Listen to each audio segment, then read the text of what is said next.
Over the ditch, we are back for another week, and Matt Markham joins me. Hello, Matty. G'day, Paul. How are we, mate? Awesome, thank you. Very, very well. And I will say, we've got a special guest going to come on a little bit later on, and Jonny Turner is going to join us. Pretty amazing thing happened at Invercargill yesterday. I think it was a terrific story, and there's a couple other little stories as well. Plus, I wouldn't mind getting Jonny on a little bit more regularly as well. Evolve the show, if you like, and growing it to get more reach, if you like. We're sort of getting it out there, and we definitely try watching it on YouTube or Facebook, and also the podcast versions to get it out there. But Matty, it's a massive week coming up, and we will touch on that at the end of it. But really, the excitement is just starting to ramp up, isn't it, for the Trotting Cup and the whole week, full stop. Yeah, it does. Canterbury, Christchurch as a whole starts to get a little bit excited. You get to Melbourne Cup Day, and it's only 7 days away, so it's a bit like that countdown to Christmas from when you're a child, really. You start counting down the sleeps, and we get some nominations tomorrow for Addington on Tuesday, which will be really important, just to see where some of these good horses that perhaps aren't tasting some of the big ones on Cup Day are going to land, and what the makeup of those races is going to be like. And then obviously the Cup trials on Wednesday, which is a punter's must, really, for anyone wanting to have a bet, because there's going to be pretty much something in every heat that's going to be involved somewhere along the way during Cup week. So always worth jumping on hrnz.co.nz and having a look at those trial videos and circling a few, finding a few that you like, and then it's time to get serious, I suppose. We start asking all these questions, we get a barrier draw and everything, and things become interesting. Barrier draw will be live Wednesday, 12 o'clock on the Facebook page. I'm going to get in trouble. I reckon she said YouTube as well. So I think it's going to be on that. But anyway, definitely on the Facebook page, and you'll be able to see a replay of that, I would imagine, on the website going back. Emily tells me that I had to make sure I mentioned that as well. It is a massive week. We could just do a whole show, you and I. We could do a whole show, I think, about one race sometimes, but that worries me with the way you and I think. Big meetings that have been. We will go back at the start of the week, and we'll bring Jonny Turner in. As I said, he's going to come in, discuss Addington and Invercargill, and also the week ahead. But Methven, your home track, mate, the rescheduled meeting, the snowed out meeting, if you like, was run last Wednesday. Firstly, how did that all go? Yeah, it was good. Surprised me. There was quite a few people on course, which was good. The weather was spot on. Bit of sunshine, and there was a good crowd there, and just typical good grass track racing. It was nice even racing throughout the day, so it was hard to make a dollar. And we saw some good performances. Bruce Negus had a good day. He picked up a couple of winners, Knocksham Valley and a Trotter Page of his, who actually does a really nice job, that wee horse, and co-owned by Colin and Julie DeFilippi, along with Bruce and Colleen Negus. So nice to see her back in the winner's circle. And Graham Court, who, of course, the colours become synonymous with Cup Week not all that long ago, picked up a training double as well. So some highlights throughout the day, and some good even racing, and everyone got their chance. Yeah, I think Graham Court. Did he get a winner at Invercargill? Or did Kirsten own one? I think one of the horses Kirsten trained might have been anyway. I might be wrong. Might have the wrong person. The look on your face reckons it's nearly saying I'm wrong, but that's okay.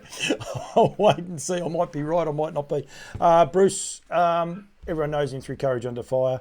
I got to meet him and go to his place. He's an infectious sort of person. It must be great when he gets doubles, and he's actually been having a very, very good run of late.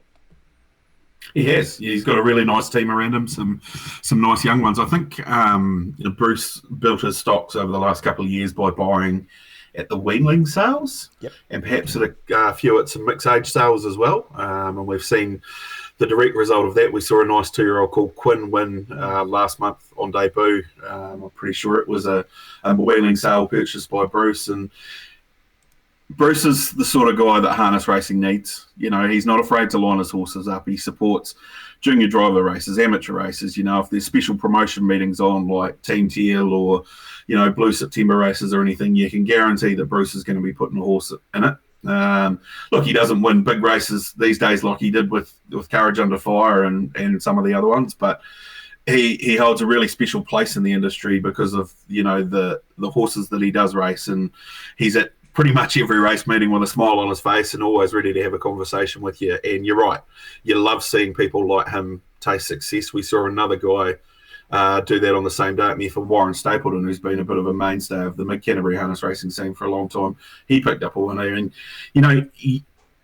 you can watch all the big races in the world, Paul, but, seeing those smaller guys and the joy they get out of winning a $9,000 race at Methven on a Wednesday can be just as, rewarding, I think, sometimes. I totally agree, and that's the one thing I think you and I both said a few times we want to continue to do this show through. Right at the minute, it's a little bit hard because everything is centred around these big races coming up and the rest.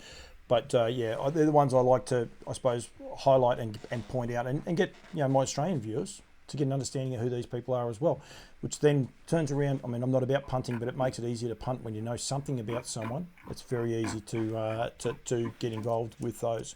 Auckland on Thursday night was a good meeting. There were some nice horses going around, and I'll be interested in your thoughts.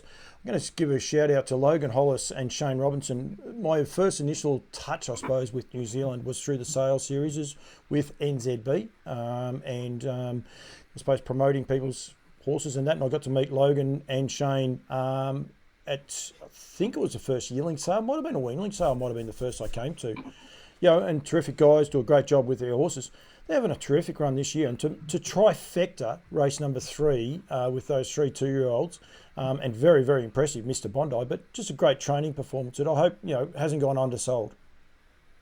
No, and it never should, Logan and Shane for a long time have been excellent conditioners of young stock. Their horses look incredible every time they walk onto a track. Yep. And I think they're really close to, having that really, really good horse.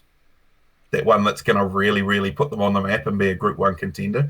We saw Hawkeye Pearson, how well he went in that 2-year-old race a couple of weeks back at Addington. He might be that horse that really, really does put them on the map. But in so many ways, they don't need to be put on the map because everyone knows how good a job they do with their horses. And, sort of halfway down the straight, watching that race last week, I sort of thought, they're going to get the trifecta here because they sort of kicked on. Mr. Bondi was a very impressive winner. But, the Artful Gambler and Little Hoofananny are going to win races in the next couple of weeks anyway. So we're going to see their colours in the circle a lot more. No, absolutely. I must say that Mr. Bondi was awesome because, 28-6 down the back.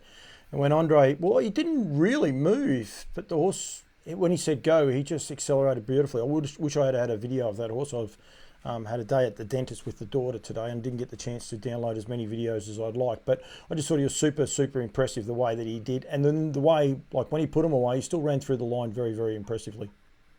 Yeah, he did. They had a second later on in the night too with 2IC, who looked to have it won, but a well-timed Zach Butcher run got the job done there with man down. So, they've got a nice team of horses around them and they're going to have a lot of fun over the next 12 months. So I 100% agree. Good to see them getting some good results because they do a lot of hard work like a lot of people in the game. Yeah, definitely. Arna Donnelly and Keep It Classy got the chockies. Was in, I think, race number 4. Man down was super impressive. He was. He's always looked a nice horse and a bit of time on his side, and he's going to go on and continue to do a good job. Just another one of the Vincents that are starting to do a nice job around both sides of the Tasman. They are indeed. I wear a Woodland shirt. They do definitely support Campbell's comments, but you cannot deny what he is doing, Vincent. He's doing a great job. May have just got lost a little bit in the wilderness probably 6 to 12 months ago, but now they win everywhere. They're winning, they're presenting at the big races, but they're also winning everywhere else, and it's pretty exciting to see going along. Another guy, Matty White, again, I only met him through the Grins, was the first time, and to be at Cambridge was the first time I ever met him. I thought, geez, terrific bloke, really classy. He's having a huge year, and this horse, my Surfer Girl is, I think, how you say it, but you guys probably say it a little bit differently. But yeah, another horse that was very, very impressive on the night. It was, and just continued Matty's good run, and then of course he won the last in the night with Magic 4 for Robert and Jenna Dunn, and that was an impressive performance too. 27 wins for the season for Matty in the sulky. He's closing in on his personal best since he come back from over in Australia. I think it was 31 was his best when I looked it up the other day. So the way he's driving at the moment, you would imagine that he'll get to that 31, and some of the horses he's got around him. She's a funny horse, that My Surfer Girl. She's a 3-year-old filly down by the seaside, and I've backed her a lot and thought, you've just done enough to get me again. And of course, lo and behold, I dropped her last week, and what does she do? She sits in the trail and wins quite impressively. So I guess that's Murphy's Law for you. But no, pleased to see Maddie. And yeah, the win of Magic 4 in the last was very impressive. They went something quick, 241.5, and he just kept running. And it kept running away from them in the finish and was very, very good. Beating a nice field too. Simply Sam is actually still a nominee for the New Zealand Cup. He's not going to make it looking at the rankings, but he'll be on the ballot. But very impressive win by a horse that at times is probably flattered to deceive a little bit. Yeah, no, he's actually going okay, Simply Sam. But this horse, Magic 4, I didn't really know a lot about the horse, I'll be honest. And then I looked him up and I see that he was trained, was it Stephen Reid? Did Stephen Reid train him earlier on? And he actually won the NZB Magic Millions, I noticed there a while back. But what's he got, 100 and something thousand? I was impressed when I saw his stake money. I was like, wow, $190,000, just shy of it, out of 6 wins. A vast majority of that comes from the NZB race. But still, he looks like a horse that has a future. Maybe next year we might be talking about him at Christchurch instead of at Auckland. Yeah, in that NZB race, he bred a pretty handy horse by the name of Akuta. Yeah. So it was a very impressive performance that night too. To me, he's a little bit typical of some of the betters' delights. You see that they're actually going to get better the older they get, and they get a little bit harder and tougher. And I think, judging by what we saw last week, they might have unlocked him a little bit, and they might have been driving him a little bit too pretty. Whereas, sort of trying to wear your opposition down into the turf might be the best way forward for him now, I think. And 41.5 around Alexandra Park's a pretty good run, and he did it nicely too. So there's plenty more in store for him. Yeah, he was super exciting. I think I alluded to the week before that the Duns team were going good, but just weren't getting that ultimate one. And then I'll be honest, I was daydreaming on Friday, and I saw a Twitter message. I got you down as the alerts, and it said, "Welcome back, Diamond Racing." I had to go through the results. That was the start of a pretty good 5 races. Actually, did they win? Yeah, they nearly win 5 in a row. Actually, when you think about it, they did 5 in a row. They won the first 4 at Addington on Friday night. Yeah. I think it had been something like 65 starters in between wins. So they would have been very pleased to get that one on Thursday night at Auckland, and then to go bang, bang, bang, bang at Addington and include a stable Quinella in that with Hadron Collider and the Mickey's horse whose name just escapes me at the moment. So they're back and they mean business, and what a time to be finding form for New Zealand's leading harness racing stable. Dalton Shard. We will go through them, the Addington ones, because a lot of these will have repercussions. We'll get Jonny on sort of once you and I have gone through them and get Johnny's thoughts on the race meeting. But Sunny's sister she's always threatened it if she behaves.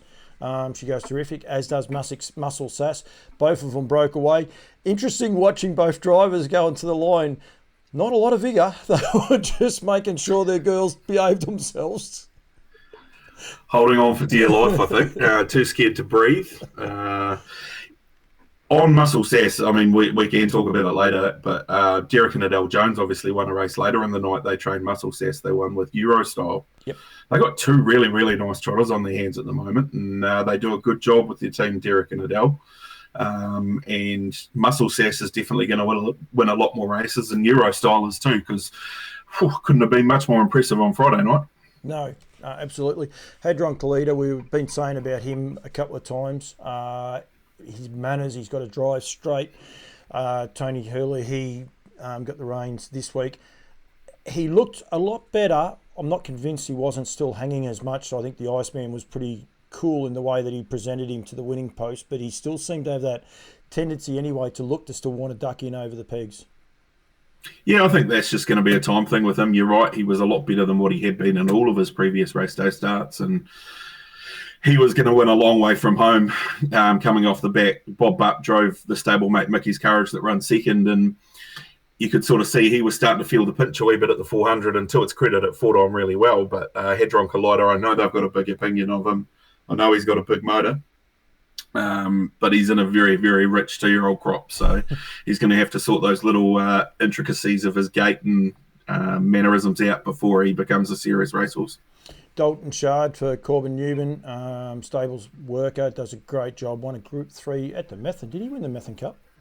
Was that He did. And then last he year? won the Country Cups Championship as well. Which was a bigger achievement. It's still one of the great races. That was a highlight race for me, sitting back here and actually being able to watch that beat Defy Me. That was 3 in a row. This horse, Who's Delight, and Gavin Smith. Now, I did want to get the video download of this one, and I haven't got it. Interesting little race. You've got to go back and watch it. Do you think Gavin got a bit annoyed at him when he put in those couple of roughies on the home turn the first time? Or sorry, not the home turn, the turn past the winning post the first time. And then he just said, mate, you're just going to run. Because he was happy to take the sit. And then after that, Gavin's just like, nah, mate, you're going to the front and you're just going to keep running. Wow, he was impressive. Yeah, so what actually happened there, and he galloped and he fanned the field, but one of the hobble shorteners had come undone or released, the inside one, I think it was. And when Gavin's released the outside one, he's panicked and scrambled and gone out of his gear. And he's been capable of doing that in the past, but he's a great star in the making. He just wants to run and just keep running. And he's beaten some pretty nice horses there, and he's done it very, very impressively, you know. You look back, Franco Indy, who of course lined up in a Methven Cup. You have Franco Sinatra, who was so good first up. Ahoka Connor, who was coming back first up from a long, long spell and an injury. So he's really announced himself, and if he draws well in some of these big 3-year-old races, he's going to make it mighty, mighty fun. Yeah, definitely. Triple G was better. He was a lot better again. Like he's starting to get back to that form. He just seems like a horse has just taken a long time to come back to, what he was capable of last year, which can happen when they come back on a hard mark. Yeah, and I think that's probably reflective too of the age group and the horses that are in it. You know, you come back and you've got to race. You know, the likes of Don't Stop Dreaming and Merlin and things like that. It's going to be pretty tough, and admittedly, it's only going to get tougher. But nice to see him getting some confidence runs under the belt because we know he is a good horse. No, absolutely. And I'm just going to get Jonny on. I think we got Jonny now. Jonny Turner, are you there, mate? Yeah, mate. How you going? Very, very good. Matty's on here as well. Matty can hear you, I think, and we should be able to have a 3-way conversation. Hopefully this works. Anyway, I haven't tested it before, but you can hear him, Matty? I can hear him. How are you, Johnny? Good, mate. Good to hear you. We've covered off Jonny on a few of the races. I wanted to bring you in because Matty sort of alluded to a couple of the winners from down south. We've got through the 4th race at Addington the other night. We will go back for one horse, but I believe the way Matty was talking, that might come into it in a minute. One of the races I do have for the video, and unfortunately for Jonny, he doesn't get that luxury though, was the SENZ. That's a mouthful for me because over here it's SEN, but SENZ, New Zealand 2-year-old trot. This is one of those races I do have the video for, Matty, and a couple of horses in this have got big futures, mainly the winner as well as just about any of them, Matt. Yeah, it's a very, very good crop. You know, we've talked about it in the past, Paul, and Paul Nairn at his absolute best once again. This horse galloped at Kaikoura a couple of times, but I looked at it and thought, I don't think one's going to be a very good draw for this horse, but Paul didn't seem too worried, and once he got him off the fence and got going, he showed what a class act he is, and yeah, if he gets his brain sorted out, he's going to go on and do a super job, this horse, because he has still got a few tricks, but Johnny's probably better placed to talk on a couple of the runners up because they come from down closer to his neck of the woods, and Princess Sadie, who we've talked a lot about on this show. But the Merc's an interesting one. Johnny, obviously trained by a young fella in the name of Caleb Bublitz, and that was a super run from it on Friday night. Yeah, certainly a horse with plenty of ability. I get the impression he'll only keep getting better just looking at the sort of size and shape of him. And I was actually talking to Phil Williamson one day, and he had a huge trap on the horse. So, yeah, certainly one to follow going forward. And Princess Sadie just can't seem to get a draw at the moment. Drew out in the Harness Million, drew out in... Hang on, boys, I've got an issue. I've got no audio. Don't know why I've got no audio coming through. Just stop. I can hear you, Paul. No. I can hear you, mate. Oh, no, it is there. It's down as a different thing. Very, very sorry. That was my fault. Yeah, it's always been there. Good as gold. Keep going, Johnny. Sorry, keep going, mate. I'll bring the race field a bit forward. Sorry about that. I'll leave it in the video because it was my issue. We definitely had audio. So, sorry, Johnny. Yeah, Princess Sadie's drawn out in their last 2 starts and run exceptionally well in both of them. She's a filly with a real amount of quality. So, yeah, looking forward to seeing what she can do going forward. Disappointment in the race clearly was Empire City, obviously right out the back door, but she'll keep. She's another sort of talented horse from down these ways as well. What about the Merc, Johnny? Yeah, horse with ability. I know Phil Williamson's got a decent old rap on him. Obviously, works on his track, and Caleb works for him, so he's got one eye on the situation. And thrilled that Caleb can produce a place getter in a group race. That's a feather in his cap. A young fellow on the way up, obviously trying to make his mark in the industry. So he's got a really nice one in the Merc, who, as I said, I expect him to continue to improve as he sort of gets bigger and stronger. How old is Caleb, Johnny? Oh, I'd have to be guessing here. It'd be like early 20s sort of thing. Junior driver. I'd only be guessing, but he's a young fellow with. He's in the right barn, obviously, to learn about training trotters. That's for sure. He is indeed. Matty, we've got him here. We've had him up. Paul Nan. He didn't actually look over the weather. Looked like it had turned. I think this was the first races where it turned a little bit ugly, but incredibly confident with his horse. Paul was. He never looked it all over his back, and he knows he's got a nice filly on his back, but just very confident in his own horse. That's Paul Nairn to a T. I think Paul, he doesn't tend to worry about anything outside of what he's got in front of him. He takes that approach when it comes to training. He takes that approach when he's out there driving, and it's always nice to see Paul winning big races in the sulky, because quite often he'll step aside, and we've seen Bob Butt, Davey Butt, Blair Orange do the driving duties for him over the years, but he showed that he's still more than capable of getting out there in a big race and delivering the goods and driving them to perfection, because that was a good drive. He was trapped on the fence early, but managed to get off and found the front. And yeah, as I say, he's a pretty serious horse, this, and it just continues this good run of Waterloo Sunset, who is a stallion that Paul raced. And actually, I believe he raced on Cup Day one year, and his preparation for racing on Cup Day was he spent the morning serving mares before he got in the float to go to the races. There you go. Well, how did he go at the races? I think he might have galloped. Well, I was going to say, if it helped him, it helped him. M.A. Evans is a gentleman called Mike Evans, who actually, he and his, now bride, Katie Perry Evans, they came across for their honeymoon. They actually purchased a share in this horse 12 months earlier. So when they were over here, I think Mike done a little bit of work with Paul, and they purchased a small share in the horse while they were over here for their honeymoon. So it was the longest honeymoon in history. I don't know anyone that's been on a 12-week honeymoon, but it was the longest. And they were lucky enough they were able to purchase a share in the horse. Both of you are all quiet. Yeah, I remember Mike. He actually worked for Paul, and he drove a winner for him as a junior driver in 2011, and I think it was at Methven from memory. Right. I can remember it vividly, I think. So yeah, a little bit of a backstory there. He's got dead set. Looks like the mixed martial arts bloke. I can't think of his name. The crazy Irishman, but anyway, he's from Wales, so you get into trouble saying that. The Phil and Glennis Kennard Bloodstock 2-year-old Chase a Dream beats Walk by Me. The depth again this year. The 2-year-olds, 3-year-olds. It's outstanding in New Zealand, and it doesn't matter how these races get presented up, Matty. No, it doesn't. And just a continuation for Mark and Nathan Purdom, and the girls doing the job on the bike. Of course, Olivia driving the winner and Devon on board the runner-up. They've got some serious firepower at the moment, and you'd expect that from them at this time of the year. But these 2-year-olds are getting better and better and better. And Johnny, you will have noticed it. I think this change in birthdays we've got seems to have turned it around, so we're getting much stronger and much more race-adaptable young horses out on the track.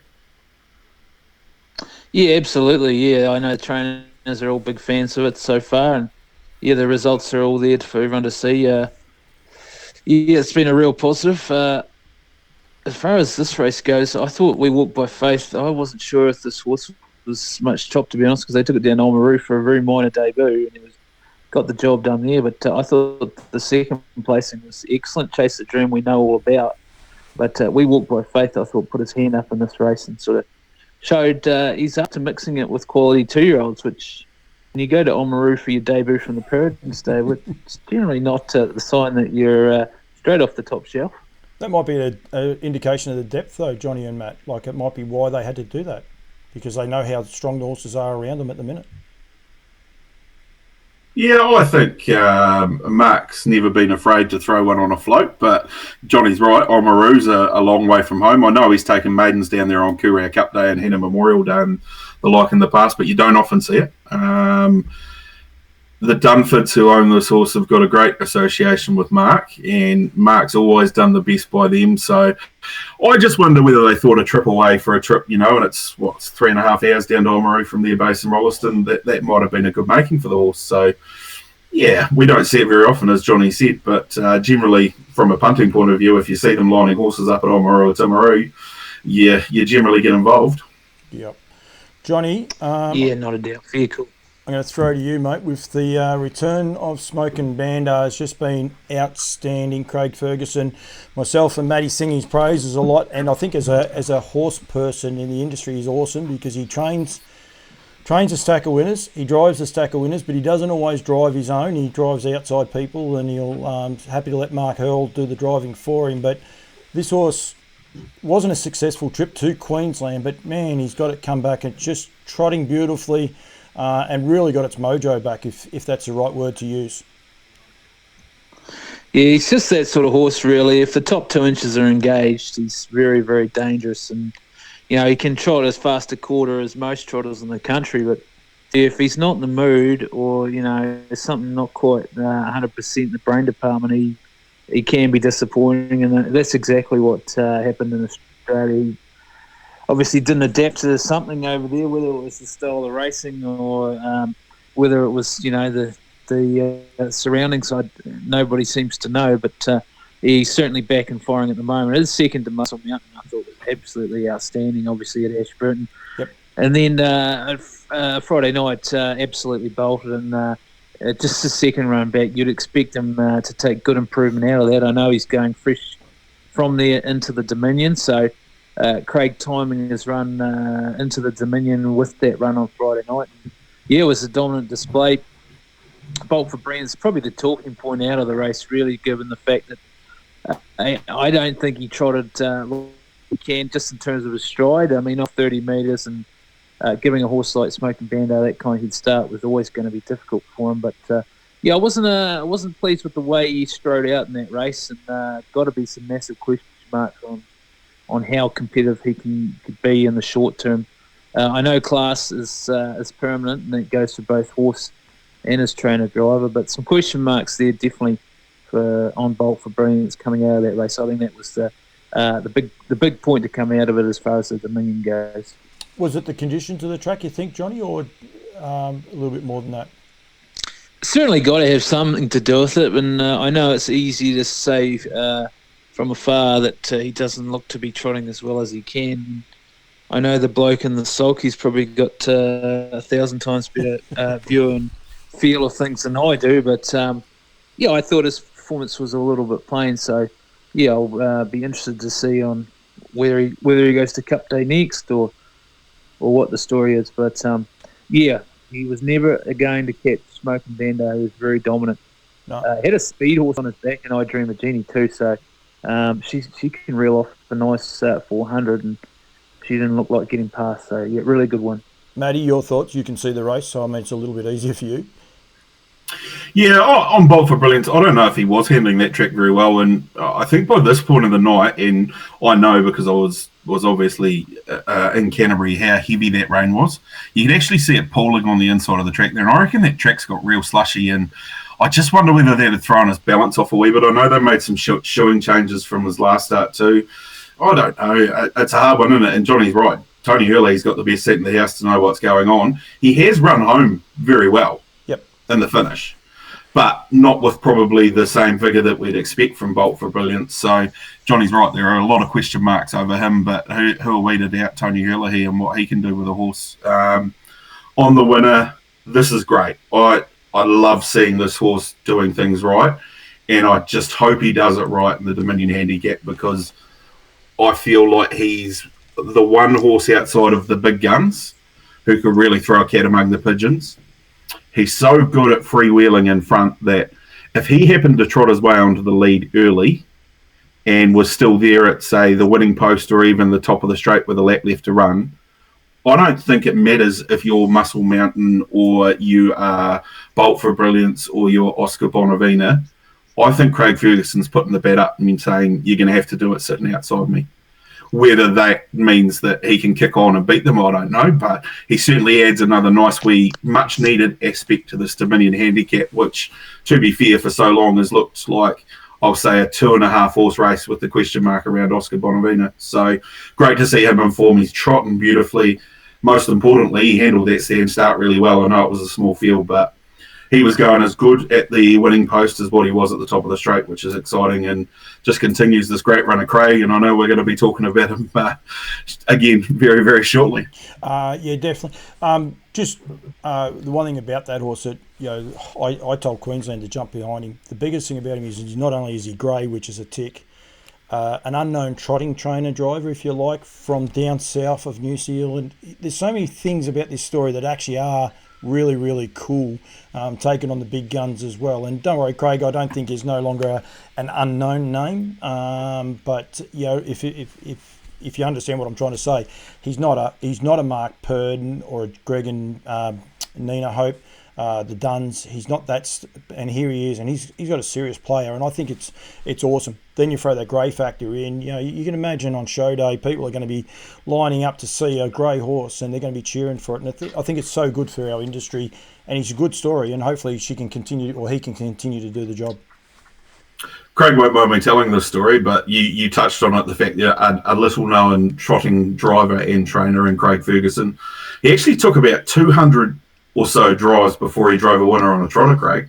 I know he copped a lot of ribbing from a few of the boys in his junior driver days about not being able to win on a trotter, but he eventually got there in the end, and has gone on and done a pretty good job. He's won 32 races now driving trotters, but I think it took him, it was something like close to 200 drives he'd had at the races before he saluted on a trotter, and there was a bit of gentle ribbon going on there from some of his fellow juniors, I can tell you that. That's he's making up for lost time now. But I would imagine down there with the Williamsons too, Johnny, you might know better, but he's saying gentle ribbing. Those Williamsons don't do anything gentle. They would be giving it to him all the time, wouldn't they? They would do. Him and Nathan are really good friends, and there wouldn't be an opportunity to go by where they wouldn't give each other a bit of stick. And of course, in the bench stakes, I think Brad and Maddie are probably right at the top of the list down here too. So when there's any kind of little mishap or anything to throw a bit of chat about, the Williamson boys get right on board. And, there's plenty of good banter among the Southern Horsemen. There's no doubt about that. Brad always smiles. I like him even when he's under pressure. He's always smirking, and I think that riles a few people, that's for sure. Maddie, I'm going to throw to you because you can see the video. Zach Butcher is definitely more known as a driver than a trainer, but I tell you what, he's quickly changing that. What an impressive horse this filly is, Mantra Blue. He's doing an awesome job with it, and again, his driving skill come to the fore, but she's a serious filly.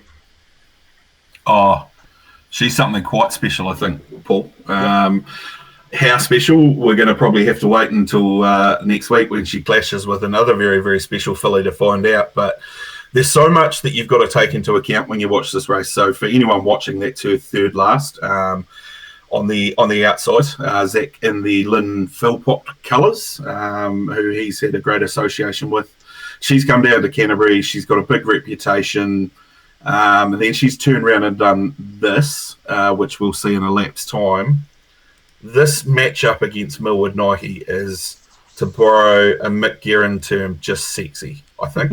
And it's just so cool. I can't wait to see these two fillies and an exceptional group of fillies around them. We've got Artie by the Seaside, and we've got, Sweet Diamonds, we've got Treacherous Gal, etc., to add into the mix as well. This is going to be one of the races of Cup Week for me now, whereas before this filly had emerged onto the scene, it was probably a foregone conclusion, but now there's just a little bit of a question mark of how will she go against Millwood Nike, and we're finally going to get to find out. But on the track, the way it was on Friday night, and the later it got into the night, the wetter it got, and you can sort of see that from the way that the drivers are out there trying to handle it. To come from where she did and win in the manner which she did, could not have been any more impressive.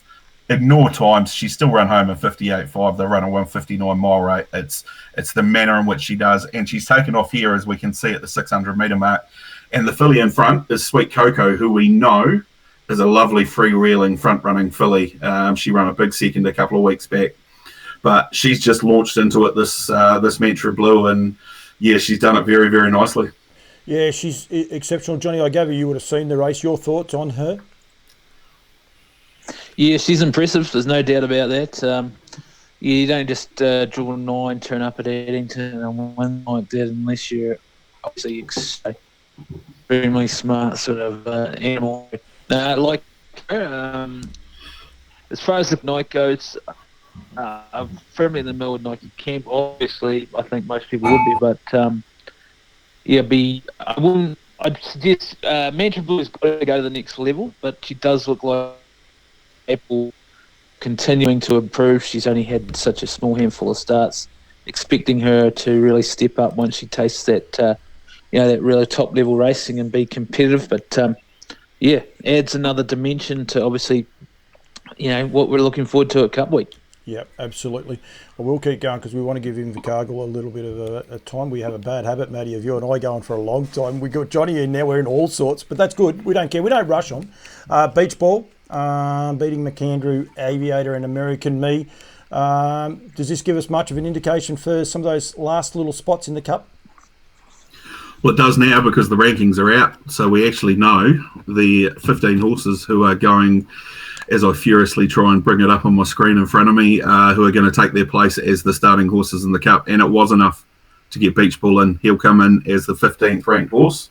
From memory, from when I looked at them briefly before we come online, yep, he's 15. Smithy's Terror 14, American Me 13, He's a Sport 12, One Change, Pembroke Playboy, Kango Krug, Old Town Road, Swayze, and then the guaranteed runners McAndrew, Aviator, Republican Party, BD, Joe Mosdale, Ben and Akuta. So that is your Cup field at this stage. I know there are a couple that are going around at the trials at Addington on Wednesday that will be their final chance to say that they've done enough to get there. Very impressive Beach Bull. I understand that he has been in the care of Brendan Hill for the last couple of weeks. Of course, Benny knows how to get a horse ready for a New Zealand Trotting Cup. The most important thing was, though, and it's been his big Achilles heel, he pinged away from the stand beautifully, and from there it was a great front-running Ricky May drive that got him home. Johnny, your thoughts on that race? Yeah, it would have been a bit of a travesty if he hadn't got into the Cup field. He's bringing genuine form, although not in the traditional Cup lead-ups. He's bringing genuinely good form to this race. Pleased to see him in. I thought his performance was, as we would have expected, very good. It's great to see him, as Matt said, stepping away. He had been such a standing start rogue, but to see him catch things like he did must be a real boost for the camp now that he's in the Cup.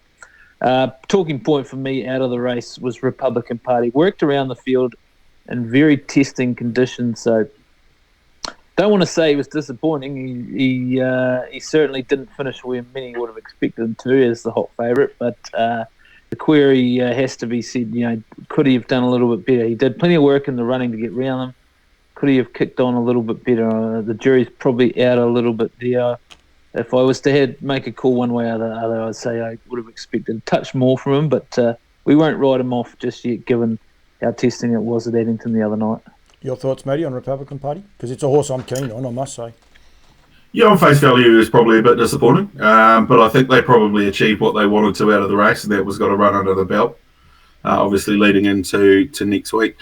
I'd be interested in Johnny's thoughts. My thoughts around Republican Party is he's a bit like a couple of other horses in the race that at this stage in his career, his best chance of finishing as high as possible in the Cup is Blair Orange putting him to sleep and hoping they go like hell in front of him, and he's such a high speed horse that he could get home over the top of them. Yeah, that does seem to be the logical way to play, just given the fact that it's his first full year in the big open leagues, of open class. So, yeah, I wouldn't expect him to be parking too many or doing anything like that. With the right run, just given the nature of the Cup field this year, I would say he's right up to filling a top 5 sort of placing. I don't think there's any doubt there. No, he's also I was keen on until last week, but thought the same thing. I'm glad you guys both said that because he just seems to put away. He's got a chance. He can't win it off his own boot, if you like, but if everything else goes to plan, he's going to be there.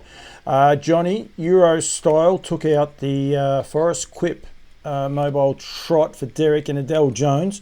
Matty alluded to earlier on in the night they had a very nice second. They're having a good run at the minute, and so is Kimberly Butt. Yeah, great to see Kim linking up with a talented trotter. Absolutely no doubt about that. This horse has only had obviously a very short career so far, but apart from a last start gallop, it's been exceptional. And a horse going places. A mare that's there's going to be plenty of mares trotting opportunities coming up. So you'd really have to figure that Eurostyle's going to be right amongst it. I've been impressed with what she's been able to do, as I said, in a very short career. Beat Masterly, who's a handy sort of type, whose form's been a touch patchy this time in, but good to see him back in action and running stronger races now, back at the Bob Butt stable on the beach there. But yeah, good race, and Eurostyle horse with a future, no doubt about that. And Confessional was a little bit better as well, Matty. I thought. Your thoughts? Very pleased for Kimberly. Obviously a good week for her. She won with Just Michael at Methven on Wednesday. Yeah. She's 21 wins for the season, 6 shy of her personal best, which I think is around 27. Yeah, that would be right, wouldn't it?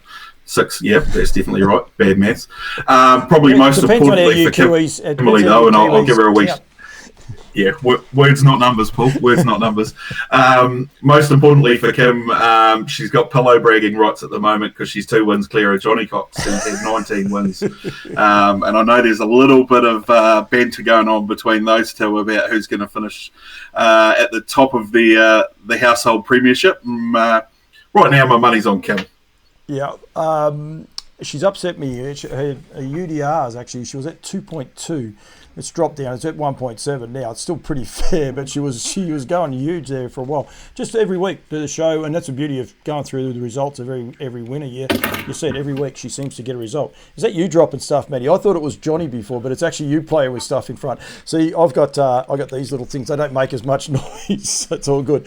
Jonny, Matty and I are huge on this next horse we're going to talk about. I think he's a serious horse. He had a serious horse sitting on his back, but wasn't good enough. Talk of Wagstar, the son of Sweet Lou, for Craig Ferguson and Mark Herrell drove. He's something special, the way he worked off the arm and then was still able to punch away at the top of the lane. No doubt about that. He's an exceptional talent.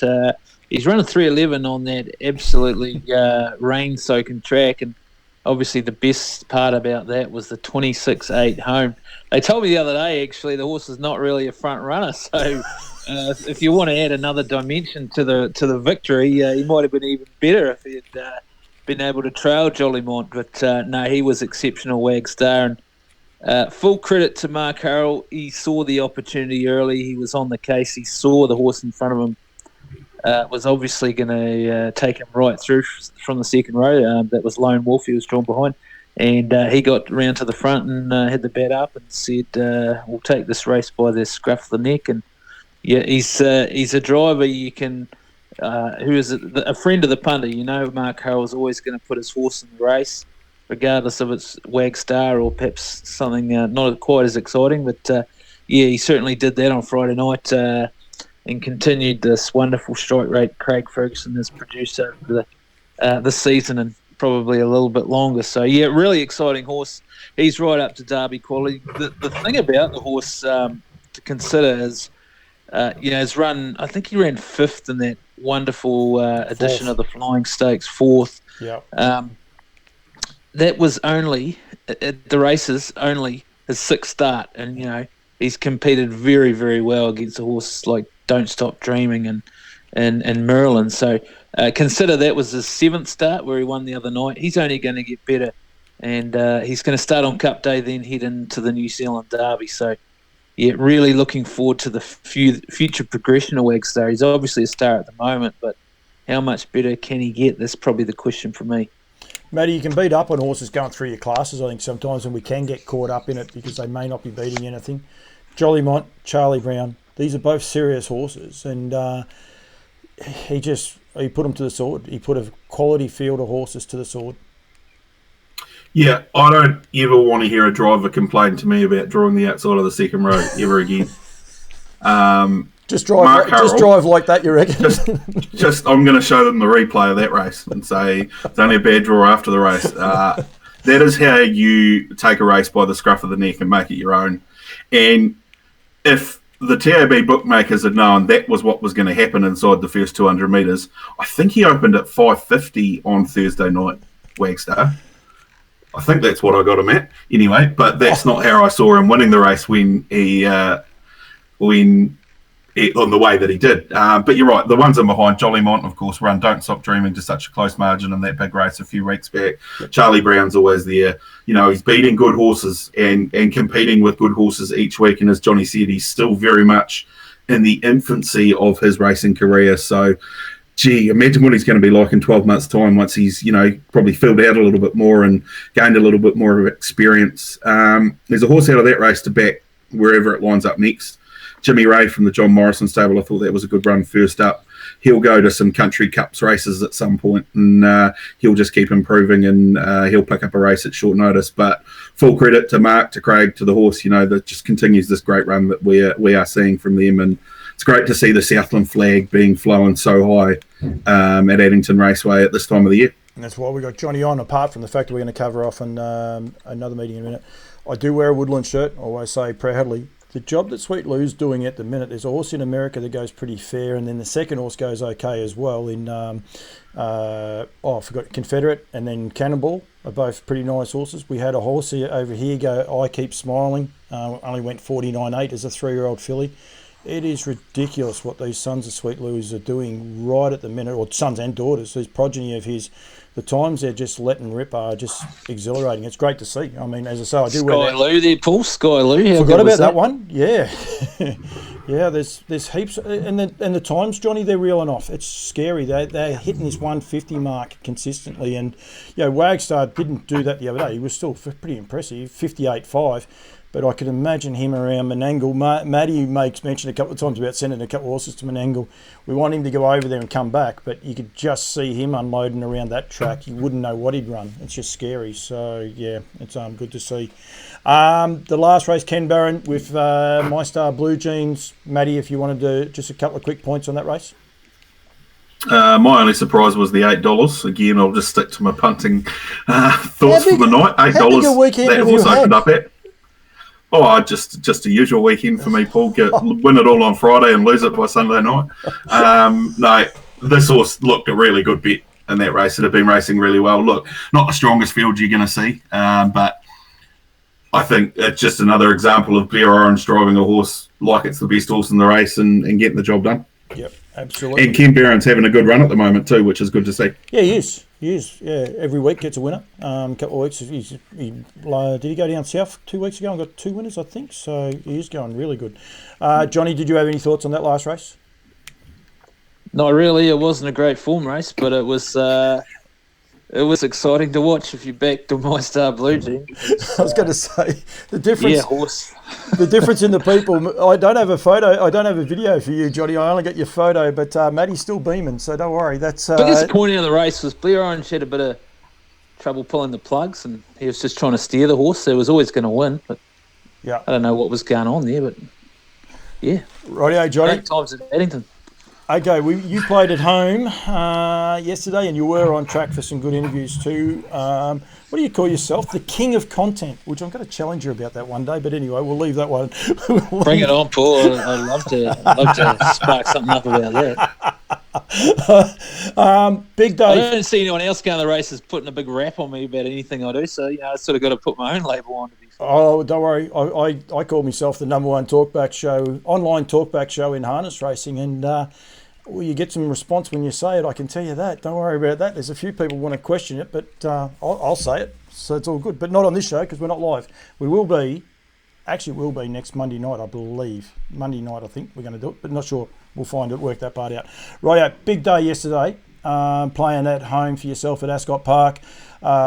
Kirsten Green had a day out, four winners for the day, Johnny. She started the day off with a bang with Frosty Girl, but it was a great day, full stop for her.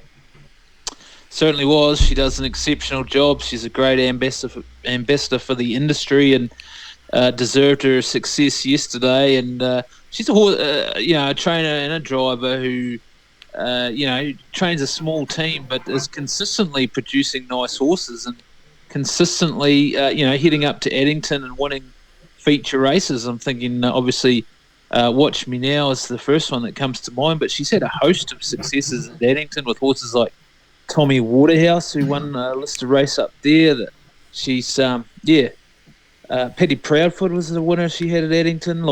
She's very, very talented horsewoman, and great to see her enjoy such a great day at Ascot Park. I asked her, she wasn't 1,000% sure whether it was her first, winning quartet in one day. She had a great training tenure with Paul Ellis in combination. They've trained a heap of winners together, so it may have happened before. And we're pretty sure it didn't. So, a real day out at Ascot Park for Kirsten anyway. I've still got the video of the first race here as well, and fair to say the goat didn't quite have as good a day. He would have been sick of seeing Kirsten for a while, but even this horse looked like it was going to get beat, Frosty Girl, but it kicked back underneath Jacobalis, and that probably set the scene for the whole day because she drove a little bit of everything Kirsten did, but she was happy to put them all in the races.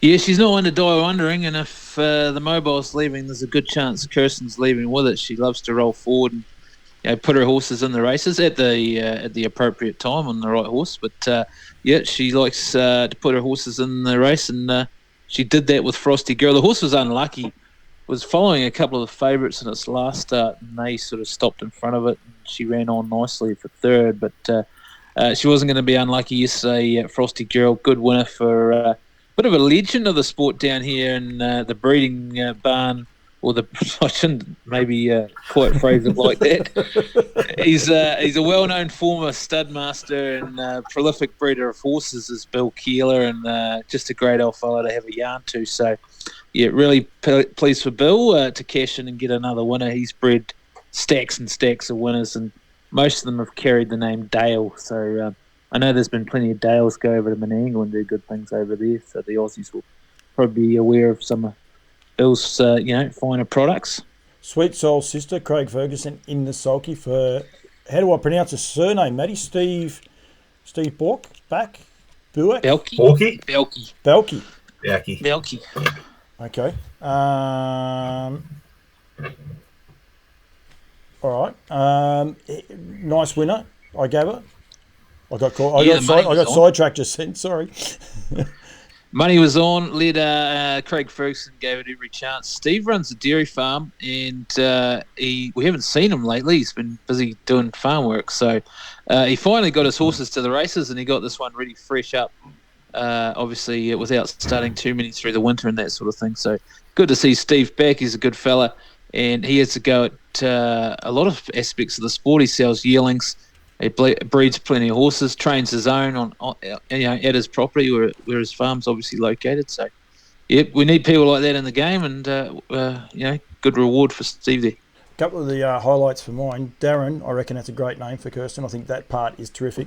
But not only did she train 4, she Quinella to race, and it's pretty hard to do. I mean, we talked about Logan Hollis and that earlier, that trifecta to race, but even just to Quinella a race, a lot of people go their whole life and don't get to do it. She trains 4 on the one day, and also Quinella's one race. Like, it's an amazing achievement, and both those horses were nice to me. Looked nice anyway. I'd be interested on either you guys' thoughts. Betting Sensation and Carrera Sunset.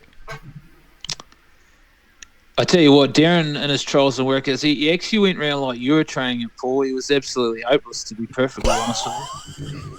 And Kirsten took it to the races, and he ran a cheeky third in his debut, and everyone sort of thought, maybe this horse isn't as quite as hopeless as we thought.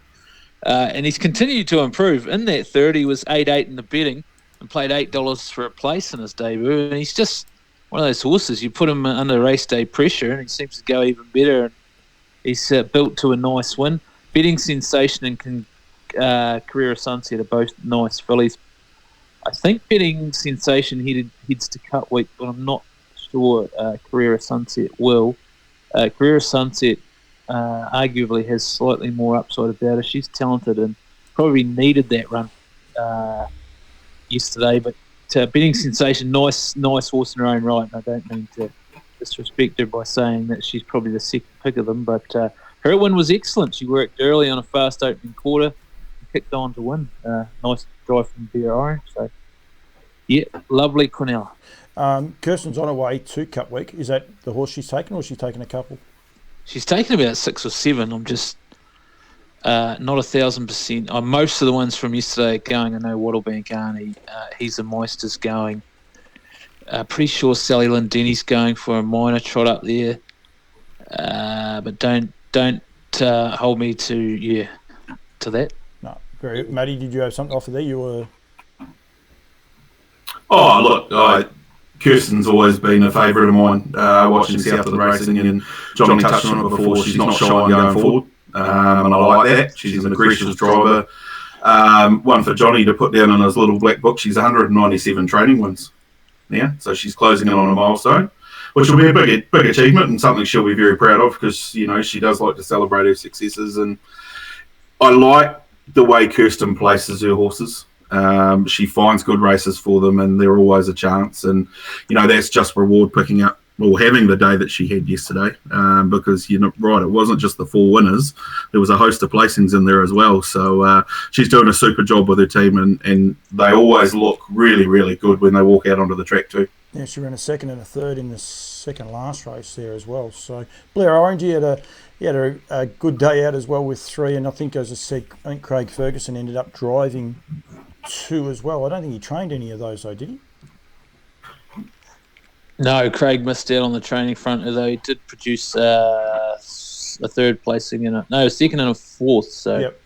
Not he'll still keep the old strike rate up with those results. Don't worry about that. Highlights? Any other highlights out of that meeting, Johnny? Outback Man was good. Do you remember that video I did, Paul? It went global all over the internet. It was a raving sensation of Graham Cinnamon cheering his horse home, Outback Man. Yes. He won again yesterday. He's 2 from 2 now. It's only the second start, or the next start following that debut win, where Graham showed his real passion for the industry. So pleased to see that. He's a 3-year-old with a little bit of a future there. Mickey Knows in the feature pace yesterday. He's a horse going to Cup Week. He's seriously talented, but probably as dumb as your average Aussie, I would suggest. He's just not that switched on.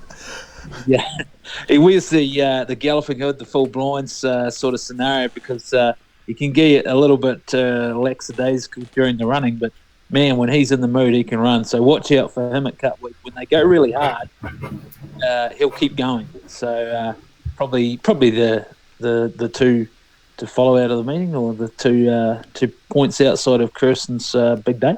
Matty, if you're worried you're going to get the flick for Johnny, don't. You've got everything covered, all right? This is his first and last appearance, so the part is fine.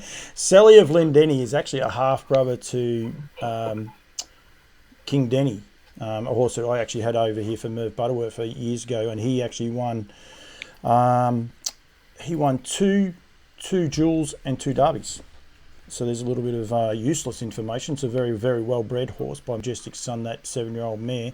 And that video, I don't know if you've actually seen it, Matty. It did go global. I don't know how many Kiwis actually saw it. But the Outback Man, Johnny, I must say, in all seriousness, that video was brilliant. And it just captures why we do this industry. We sometimes forget it, and you only have to go back and have a rewatch of that race to know what winning a race means to some people. Isn't that right? Yeah, and there's no more passionate harness man than Graham. There's no doubt about that. But he leaves all his emotions out there on the track, and I was the one that captured it. But passionate people definitely what this industry needs. There's heaps of them, and capturing those sort of little moments is pretty cool. It's pretty privileged to be to do the job that we do as media people, and hear some of those stories from those who probably aren't as outwardly emotional after their wins, but there's always a good tale in amongst them. There's no doubt about that. No, absolutely.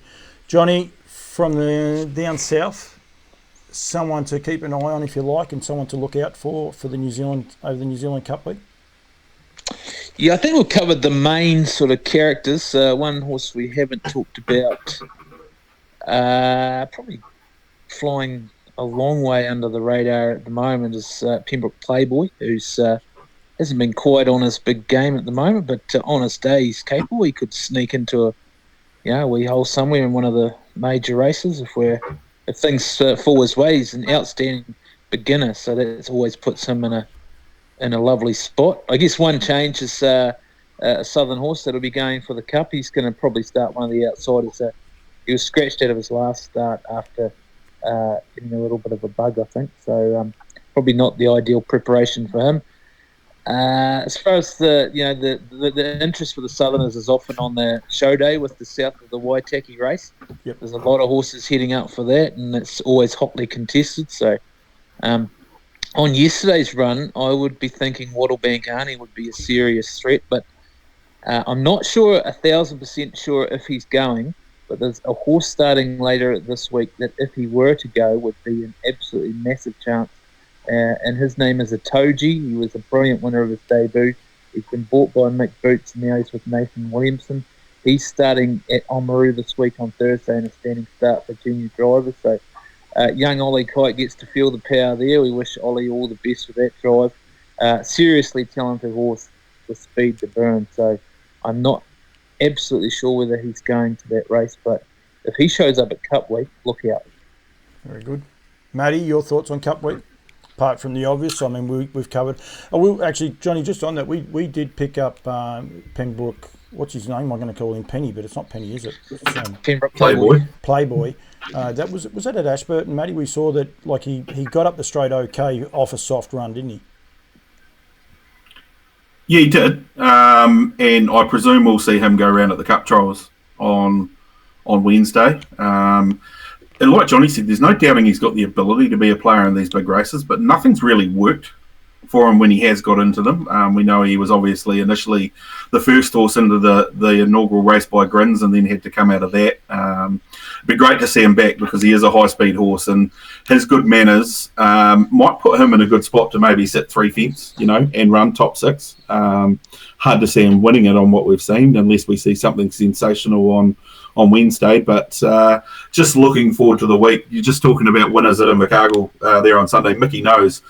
Interesting situation. I identified him as a story that I wanted to write last week, and they hold a race on show day called the South of the Waitaki, which, as it suggests, is for horses that are trained south of the Waitaki River, which is near Oamaru. And I thought, that'll be good. I can tie that in with the Mickey Knows story. I looked it up and saw it was a rating 59, and the South of the Waitaki race is up to rating 60. I thought, that kind of buggers that story up a bit. They won't be trying to win on Sunday because they'll want to get into this race. I rang his trainer, Jeremy Douglas, and he said, no, bugger that. I don't care if we win on Sunday. I just want to race on Cup Week. It doesn't matter what race it's in. I just want to be there. We'll be going out and we'll be trying to win on Sunday, and that's exactly what he did. Like Johnny said, he has got a little bit to learn. I won't go as far to say that he looks like he behaves like an Aussie and the like, or trained by an Aussie, but he's going to do a nice job, that horse, because he's still 12 months away. I reckon we will see him in the Group 1 Invercargill Cup before the year is out. Big call. That is a big call, but it's a good race and everyone will be aiming for that. That's actually not that far off. That's why you get him on, Paul, is to make these big calls, and there's no doubt about that. But that's only 2 months away. He wouldn't shirk the challenge. There's no doubt about that. I could see him in a race like that. All right, Roll Boys, thank you. We've recorded this on Monday. It'll go up on the Tuesday, but thank you. But we will be catching up, I think, on Monday night. I've got to sort all those things out with Emily when she gets a chance. Don't forget that the live barrier draw will be on Wednesday. Hopefully she can hold the iPhone still and properly, but if she shakes and drops it, well, so be it. She can do those things. Actually, one other thing I did want to say is well done, and for down your way too, Tristan Larson's winning the St Arnaud Trotters Cup on an ex-Kiwi in Baxter for an ex-Kiwi in Brent Lilly, but he's doing a good job, Tristan. He's making a good fist of it. He's here for another, he was going to stick it out for at least 12 months, and it's good to see the young bloke and winning a nice race over on the carnival, not a carnival, but nice cup race here. He wouldn't have driven around too many tighter tracks than St Arnaud, but good to see him getting the jockeys. Yeah, certainly was. He used to work with Tristan at the barn every morning, and he's a great young kid. And it's great to see him going over there and kicking a few goals. Yeah, long may it continue. He's building a nice wee record of winners over there by the looks of things. He's kicking a few goals, which is great to see. And son of one of the great trainers and drivers to come out of Southland, and Kirk Larson, who has never ever been far away from having a good horse in the stable. He's produced some exceptional horses over the years. And of course, probably the top of the list there would have been Howard Bromack, who won plenty of Group 1s. Yep. That's also come to Australia, isn't it? I think he did, yeah. Yep. I remember. Kurt was also the early developer of Smooth Satin. One of those ones. His name escapes me now, but I'd have to go back through the records. But yeah, he's been one of the mainstays of Southland for a long time. Howard Bromack, he was a great horse. Yeah, I saw him trial at Maryborough one day, and Kurt come back in and he couldn't believe how cold it was. There's something for you guys in New Zealand, but he said, I've never felt anything like this. It's a different cold to what you guys get. Don't worry about that. But he couldn't believe how cold it was at Maryborough. But good to see. Right, boys, thank you. We will catch up at least once next week, maybe a couple of times, but really appreciate it. Hopefully we've highlighted a few races coming up for a few people and really appreciate it. And Johnny, I really welcome you to the show, even if it is the last time you're on, mate. It's great you can make room for the king of content, to be honest, Paul. It's been a pleasure. I apologise for any Australians I may have offended. I've got some great friends in Australia and many trips to your country tracks over there, Maryborough and all around the place with some good old pals. And hopefully I'll be welcome back again one day. You'll be right, mate. Be all good. And, matey, thank you. And as always, we'll be catching up early next week. Thanks, mate. Yeah, it sounds good. Looking forward to it. Sorry, I don't have a tagline.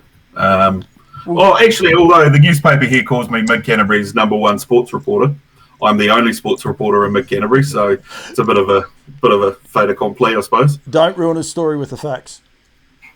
Yeah, exactly. It's the worst thing you can do. Right, boys, thank you very much. See ya. Mate.